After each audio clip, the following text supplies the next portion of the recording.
The Siberian wind doesn't just cut through the skin.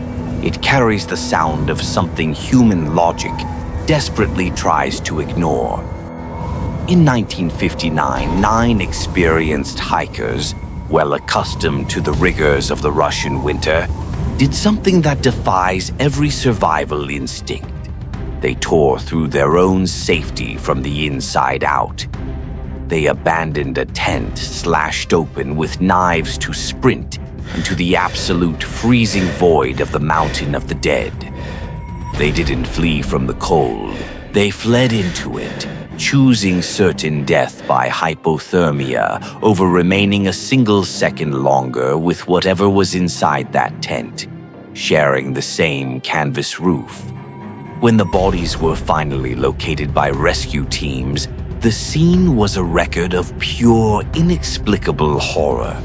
Some members of the group were found in only their underwear in temperatures of 30 degrees below zero, their bare feet leaving desperate prints in the snow. But the cold, though lethal, was the most merciful part of that night. The autopsies revealed traumas that turned the investigation into a forensic nightmare.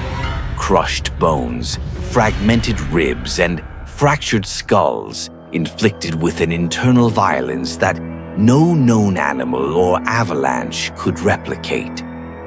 Most disturbing was that these massive injuries occurred without the external tissues, the skin or muscles, showing any signs of a struggle or external impact.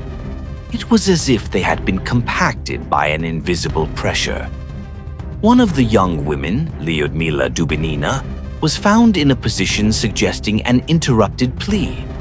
She was on her knees, but her face was a mask of emptiness. Her tongue was gone, her eyes were missing, and part of her facial tissue had been removed with surgical precision or by an unknown corrosive force.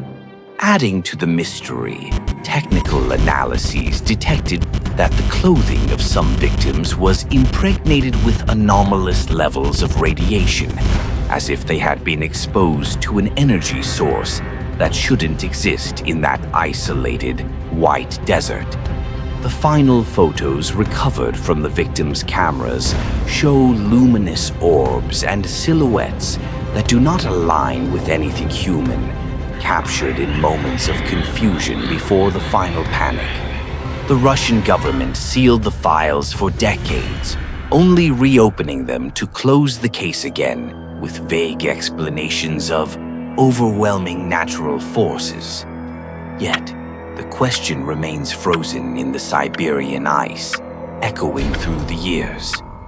What is so viscerally terrifying that it would make a group of people choose to be frozen alive, feeling the blood stop in their veins, just so they wouldn't have to look back and face what was standing in the darkness of the tent?